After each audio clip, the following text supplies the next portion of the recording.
നമസ്കാരം. നമ്മൾ ഫസ്റ്റ് ചാപ്റ്ററാണ് വർക്കൗട്ട് ചെയ്തുകൊണ്ടിരിക്കുന്നത്. നമ്മൾ അതിലെ കുറേ ഭാഗങ്ങൾ പഠിച്ചു കഴിഞ്ഞു.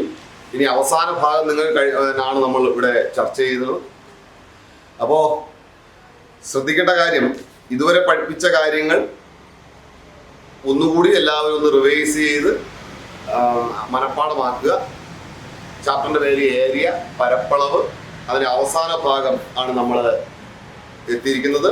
ഈ അവസാന ഭാഗത്തിൽ 2 ചോദ്യങ്ങൾ ഞാൻ ചെയ്തു തന്നു. അതിൽ 3ാമത്തെ ചോദ്യമാണ് ഞാൻ ചെയ്യാൻ പോകുന്നത്.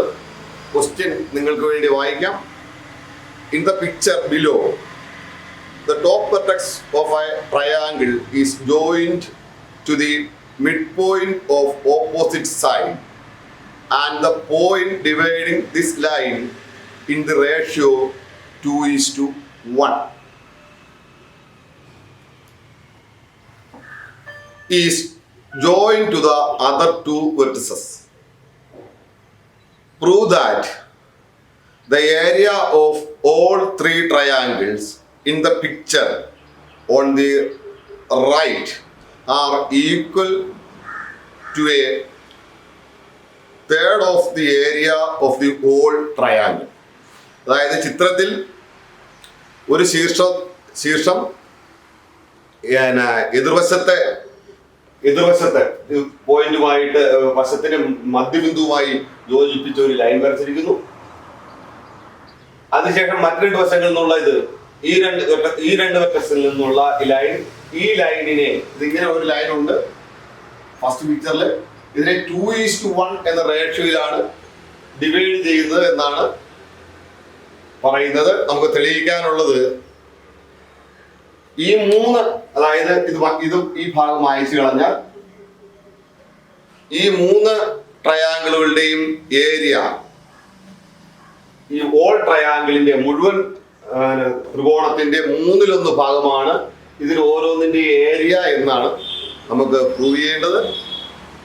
അപ്പോ ഈ പടം ഞാൻ ഇങ്ങോട്ട് 2ാമത്തെ പടത്തിൽ ഞാൻ ഇത് ഡോട്ട് ലൈൻ ഇട്ട് കൊടുക്കുകയാണ്. അപ്പം ശ്രദ്ധിക്കുക, ഈ 2 ഭാഗവും ഈക്വൽ പാർട്സ് ആണ്. ഈ ലൈനും എന്ന് പറയുന്നത് 2:1 എന്ന റേഷ്യോയിലാണ്. എല്ലാവരും ആദ്യമായിട്ട് ചോദ്യം നല്ലതുപോലെ വായിക്കുക.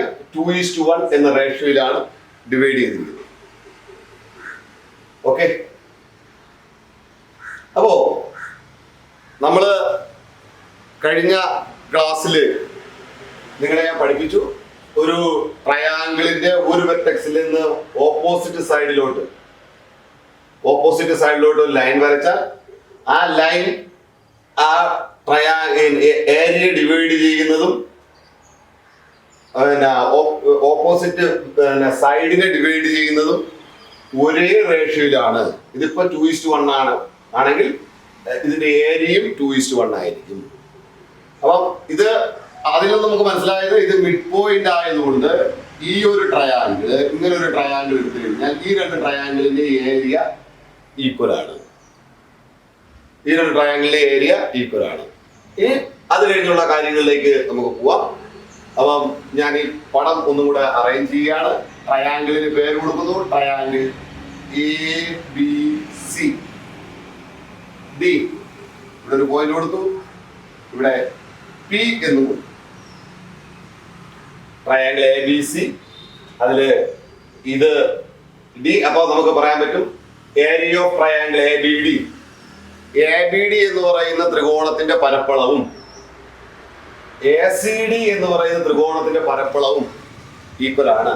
ABD എന്ന് പറയുന്ന ട്രയാങ്കിളിന്റെ ഏരിയയും ACD എന്ന് പറയുന്ന ട്രയാങ്കിളിന്റെ ഏരിയയും ഈക്വൽ ആണ്. Y D is the midpoint of BC. അപ്പൊ അതുകൊണ്ട് BDയും CDയും ഈക്വൽ ആണ്. ആയതുകൊണ്ട് ABDയുടെ ഏരിയയും ACDയുടെ ഏരിയയും എന്തായി? ഈക്വലായി. അപ്പോ ഇതിന്റെ ഏരിയ, ഇത് ABD എന്ന് പറയുന്ന ട്രയാങ്കിളിന്റെ area 1/2, half of the area of triangle ABC. ACDയുടെ ഏരിയയും half of the area of triangle ABC. അപ്പോ ട്രയാങ്കിൾ ABDയുടെ area. Area of triangle ABD equal to half area of triangle ABC. Why? എന്താ കാരണം? ഈ ലൈനിനെ ഡിവൈഡ് ചെയ്യുന്നത് ഈക്വൽ ആയിട്ടാണ്. ഇത് ഡി എന്ന് പറയുന്നത് മിഡ് പോയിന്റ് ആണ്. അതുകൊണ്ട് ഈ B D C D equal ആയതുകൊണ്ട് എ ബി ഡിയുടെ ഏരിയയും എ സി ഡിയുടെ ഏരിയയും ഈക്വൽ ആണ്. അതായത് half half. So area of triangle A B D equal to half of the area of triangle ABC. Reason BD equal to C.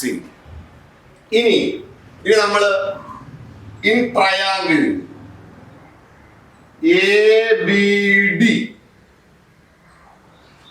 triangle ABD, ത്രികോണം ABD എടുക്കുകയാണ്. ഈ ട്രയാങ്കിളിൽ നോക്കിയേ, AD എന്ന് പറയുന്ന സൈഡിനെ ഈ ലൈൻ ഡിവൈഡ് ചെയ്യുന്നത്, ബി പി എന്ന് പറയുന്ന ലൈൻ ഡിവൈഡ് ചെയ്യുന്നത് 2:1 എന്നാണ് ക്വസ്റ്റ്യൻ പറഞ്ഞിട്ടുണ്ട്. ചോദ്യത്തിലുണ്ട് 2:1 എന്ന അംശബന്ധത്തിലാണ് ഖണ്ഡിക്കുന്നത് എന്ന് പറഞ്ഞില്ല. അതുകൊണ്ട് അതിൽ നിന്ന് നമുക്ക് എന്ത് മനസ്സിലാക്കാം? അതിൽ നിന്ന് നമ്മൾ മനസ്സിലാക്കേണ്ട കാര്യം, അപ്പൊ അത് എഴുതാം, A P is to P D 2:1. A P is to P D 2:1 2:1 ആയതുകൊണ്ട് therefore area of APB is to area of BPD equal to 2:1. അപ്പം ഈ ഏരിയയും എ ബി ഡിയുടെ ഏരിയ ഈ ലൈൻ ഇങ്ങനെ 2:1 എന്ന് പറയുന്ന റേഷ്യോയിൽ ഡിവൈഡ് ചെയ്യുന്നതുകൊണ്ട് ഈ രണ്ട് ഏരിയയും ഡിവൈഡ് ചെയ്യുന്നത് ഏത് റേഷ്യോയിലാണ്? കുട്ടികളെ ശ്രദ്ധിക്കുക, 2:1 ആണ്. അതുകൊണ്ട് നമുക്ക് എന്തെഴുതാം? അതിനാൽ area of APB equal to 2/3 area ABD. ശ്രദ്ധിക്കുക, 2:1 അതാണ് റേഷ്യോ, അംശബന്ധം 2:1 ആണ്. അപ്പം അതിനെ ഭിന്നസംഖ്യയാക്കുമ്പോൾ, ഫ്രാക്ഷനിലോട്ട് മാറ്റുമ്പോൾ 2:1 എന്ന് പറയുന്നത് ഫ്രാക്ഷൻ ആകുമ്പം, ഭിന്നസംഖ്യാ രൂപമാകുമ്പോൾ 2/3 1/3 ആയിട്ടാണ് മാറുന്നത്. അതുകൊണ്ട് ഇതിന്റെ ഏരിയ, APBയുടെ ഏരിയ 2/3 ഓഫ് ABD, BPDയുടെ ഏരിയ 1/3 ഓഫ് ABD ആയി. അപ്പം area of BPD equal to 1/3 area ABD. ABDയുടെ ഏരിയയുടെ 1/3 ആയി. അപ്പം ഇത് രണ്ടാമത്തെ കാര്യം, ഇത് മൂന്നാമത്തെ കാര്യം. ശ്രദ്ധിക്കുക. അപ്പൊ ഇനി ഇതിൽ നിന്നും ഫ്രം 1 and 2 1, 2 കാര്യങ്ങൾ പരിഗണിച്ചാൽ നോക്കിയേ. ഒന്നാമത്തെ കാര്യം, ABDയുടെ area half area triangle ABC. രണ്ടാമത്തെ കാര്യം, APBയുടെ ഏരിയ 2/3 ഏരിയ ABD. അപ്പം എന്തെഴുതാം? Area of APB equal to 2/3 into area of ABDക്ക് പകരം, ABDയുടെ ഏരിയക്ക് പകരം, ABDയുടെ പരപ്പളവിന് പകരം എന്ത് എഴുതാം? ഹാഫ് ഏരിയ ABC എഴുതാം. അപ്പം 2/3 ഇൻറ്റു ഹാഫ് ഏരിയ ABC. ABCയുടെ ഏരിയയുടെ ഹാഫായി. അപ്പം 2/3 into 1/3, 2 into cancel, equal to 1/3 area ABC. അപ്പൊ ഈ APBയുടെ ഏരിയ ABCയുടെ ഏരിയയുടെ 1/3 ആയി. ഏരിയ ഓഫ്, ഇനി അടുത്തത് from 1 and 3, area of BPD എന്ന് പറയുന്നത് ഇതുപോലെ തന്നെ 1/3 into half area ABC, half area ABC equal to 1/6. ഇവിടെ വെട്ടാനൊന്നുമില്ല, ഇതില്ലാത്തതുകൊണ്ട് 1 into 1 1, 3 into 2 6. അപ്പൊ മൂന്നാമത്തെ കാര്യം പരിഗണിച്ചാൽ ഏരിയ BPDയുടെ പരപ്പളവ് എന്ന് പറയുന്നത് 1/3 into half area ABC, 1/3 into 1/2 1/6 area ABC. അപ്പൊ രണ്ട് കാര്യങ്ങൾ കിട്ടി. 1 2 3 കാര്യങ്ങളായി. ഇത് 4. നിങ്ങൾക്ക് മനസ്സിലാകാൻ വേണ്ടിയാണ് ഇങ്ങനെ 4 5 എന്നൊക്കെ എഴുതുന്നത്. ഇത് 5ാമത്തെ കാര്യം. 5 കാര്യങ്ങളാണ്. അപ്പം ഇത് പറഞ്ഞതുവരെ ഉള്ള കാര്യങ്ങൾ നിങ്ങൾ നോട്ട്ബുക്കിൽ ഇതുപോലെ എഴുതിയെടുക്കണം. അതിന്റെ റീസൺ കാര്യങ്ങളെല്ലാം എഴുതിയിട്ടുണ്ട്. ഇവിടം തൊട്ട് ഇവിടം വരെ എഴുതുക, അതിനുശേഷം ബാക്കി ഇവിടം വരെ എഴുതുക. അപ്പൊ ഏകദേശ കാര്യങ്ങളായിട്ടുണ്ട്. ഒന്നും കൂടെ ഞാൻ പറയാം. ട്രയാങ്കിൾ ABCയുടെ ഏരിയ AD എന്ന് പറയുന്ന ലൈൻ ഡിവൈഡ് ചെയ്യുന്നത് ഈ സൈഡിൽ BC എന്ന് പറയുന്ന സൈഡിനെ തുല്യമായി ഭാഗിക്കുന്നത് കൊണ്ട് ABCയുടെ ഏരിയയും 2 ഈക്വൽ പാർട്സ് ആവുന്നു, 2 തുല്യ ഭാഗങ്ങളാവുന്നു. അതുകൊണ്ട് ABD എന്ന് പറയുന്ന വശത്തിന്റെ ട്രയാങ്കിളിന്റെ ഏരിയ എന്ന് പറയുന്നത് ട്രയാങ്കിൾ ABCയുടെ ഹാഫാണ്. ഇനി തിരിച്ച് അത് കഴിഞ്ഞ് നമ്മൾ ഈ ട്രയാങ്കിൾ എടുക്കുന്നു. ഇങ്ങനെ ABD എന്ന് പറയുന്ന ട്രയാങ്കിൾ എടുക്കുന്നു. ഇവിടെ ഈ സൈഡിനെ AD എന്ന് പറയുന്ന സൈഡിനെ 2:1 2:1 എന്ന അംശബന്ധത്തിൽ ഡിവൈഡ് ചെയ്യുന്നത് കൊണ്ട് ഇതിന്റെ ഏരിയയും 2:1 ആയിരിക്കും. അപ്പൊ ഇത് 2 പാർട്ട്, ഇത് 1 പാർട്ട്. അപ്പൊ ഏതിന്റെ ABD. അപ്പം APBയുടെ ഏരിയ 2/3 പാർട്ടും BPDയുടെ ഏരിയ 1/3 പാർട്ട് 1. ഏതിന്റെ ABD എന്ന് പറയുന്ന ട്രയാങ്കിളിന്റെ ഏരിയ. അപ്പൊ അതിൽ നിന്ന് ഇത്രയും പറഞ്ഞ കാര്യങ്ങളിൽ നിന്ന് APBയുടെ ഏരിയ നമ്മൾ ഇവിടെ എഴുതിയിരിക്കുന്നത് 2/3 ഏരിയ ABD എന്നാണ്. ABDയുടെ പരപ്പളവിന്റെ 3/2 ഭാഗമാണ്. ഈ ഏരിയ ABD എന്ന് പറയുന്നത് ഇവിടെ നമ്മൾ എന്തെന്ന് എഴുതിയിട്ടുണ്ട്? ABCയുടെ പകുതിയാണ് എന്ന് എഴുതിയിട്ടുണ്ട്. അപ്പം ഏരിയ ABDക്ക് പകരം ഈ ഹാഫ് ഏരിയ ABC എന്ന് പറയുന്ന കാര്യങ്ങൾ കൊടുക്കുന്നു. അപ്പോഴും നമുക്ക് 1/3 3/1 ഭാഗം എന്ന് കിട്ടും. അടുത്തത് ഈ ഒരു പാർട്ട് അങ്ങനെ നോക്കുമ്പോൾ 1/6 6/1 ഭാഗം ഏതിന്റെ ABC എന്ന് പറയുന്ന മുഴുവൻ ത്രികോണത്തിന്റെയും 6/1 ഭാഗം എന്ന് കിട്ടും. ഇത്രയും കാര്യങ്ങൾ മനസ്സിലായി കാണുമെന്ന് വിശ്വസിക്കുന്നു. ഇതിന് അടുത്ത ഭാഗത്തിലേക്ക് ഞാൻ പോകുന്നു. സിമിലർലി ഇതുപോലെ അല്ലെ എഴുതാം. സിമിലർലി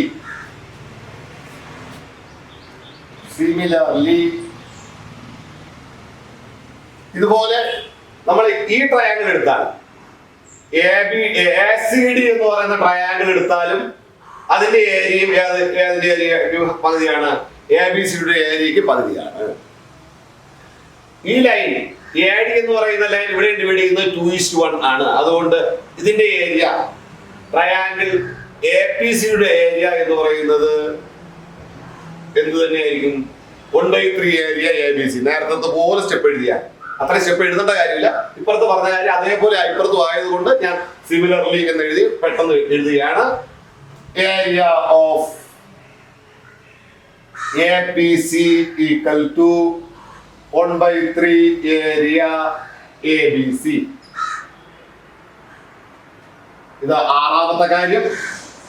ഓരോ പോയിന്റ് നിങ്ങൾക്ക് മനസ്സിലാക്കാൻ വേണ്ടിയാണ് ഞാൻ ഇങ്ങനെ എഴുതുന്നത്. അതേപോലെ ഏരിയ ഓഫ് CPD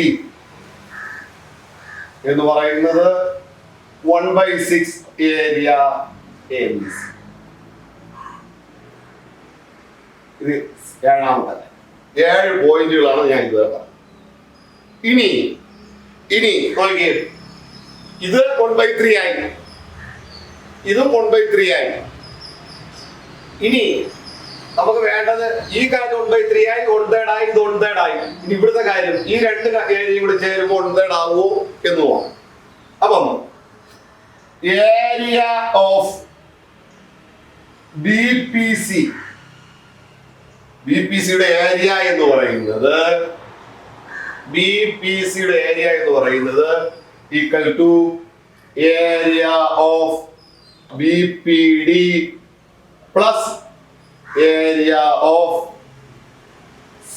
CPD. ഈ 2 ഏരിയയും കൂടെ BPDയുടെ ഏരിയയും CPDയുടെ ഏരിയയും കൂടെ ആഡ് ചെയ്യുമ്പം BPCയുടെ ഏരിയ, അതായത് BPDയുടെ പരപ്പളവും CPDയുടെ പരപ്പളവും തമ്മിൽ കൂട്ടിയാൽ BPCയുടെ പരപ്പളവ് കിട്ടും. ഫിഗർ കണ്ടാൽ നിങ്ങൾക്ക് മനസ്സിലാവും. അപ്പൊ ഈക്വൽ ടു, ഇവിടെ നമ്മൾ 2 കാര്യങ്ങൾ എഴുതിയിട്ടുണ്ട്. 5ാമത്തെ കാര്യം 1/6 area ABC plus 1/6 area ABC. അതായത് BPDയുടെ ഏരിയ 1/6 ഏരിയ ABC, BPDയുടെ പരപ്പളവ് എന്ന് പറയുന്നത് 6/1, ABCയുടെ 6/1, അതേപോലെ CPDയുടെ ഏരിയ എന്ന് പറയുന്നതും 6/1. അപ്പൊ 6/1. അപ്പൊ ഇതിന് നമുക്ക് എന്ത് എഴുതാം? 1/6 പൊതുവായി 1/6 plus 1/6 area ABC.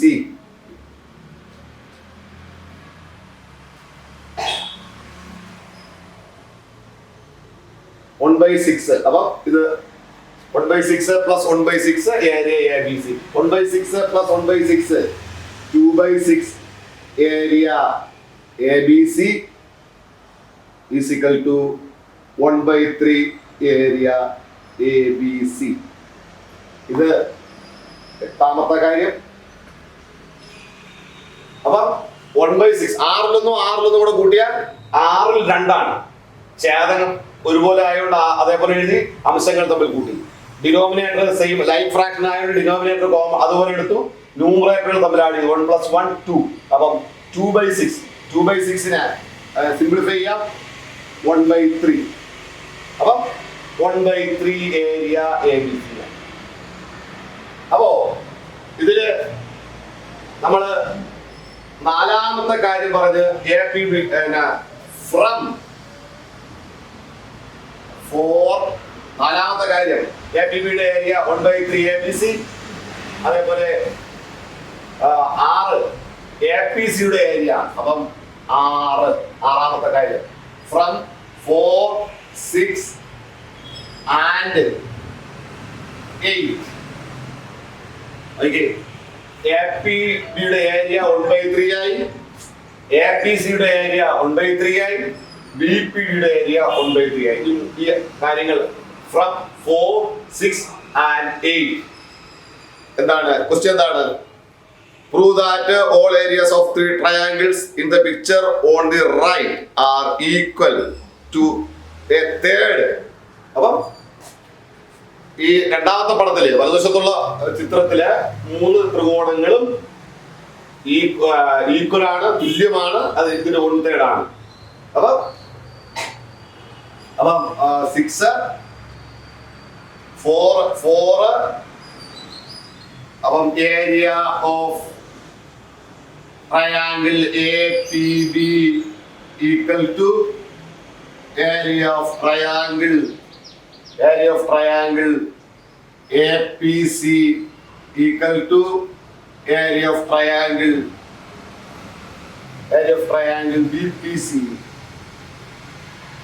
Equal to 1/3 area ABC. അപ്പം APBയുടെ ഏരിയ, APCയുടെ ഏരിയ, BPCയുടെ ഏരിയ ഈക്വൽ ആയി. അത് അതിന് ABC എന്ന് പറയുന്ന മുഴുവൻ ട്രയാങ്കിൾ, ഹോൾ ട്രയാങ്കിളിന്റെ 1/3 ആയി. അപ്പൊ ഇതുപോലെ തന്നെ സ്റ്റെപ്പുകൾ എഴുതുക. ഓരോ പോയിന്റ് ഞാൻ എഴുതിയിട്ടുണ്ട്. അതിന്റെ കാരണങ്ങളൊക്കെ നിങ്ങൾക്ക് അറിയാം, കഴിഞ്ഞ ക്ലാസ്സിലൊക്കെ നമ്മൾ പഠിച്ചിട്ടുള്ളതാണ്. ഇത് 1-2 പ്രാവശ്യം നല്ലതുപോലെ റിപ്പീറ്റ് ചെയ്ത് കാണുക. അതിനുശേഷം നോട്ട് തയ്യാറാക്കുക. അതിനുശേഷം എന്തെങ്കിലും സംശയങ്ങൾ ഉണ്ടെങ്കിൽ നിങ്ങൾ ഓൺലൈൻ ക്ലാസ്സിൽ വരുമ്പം ബന്ധപ്പെടുക.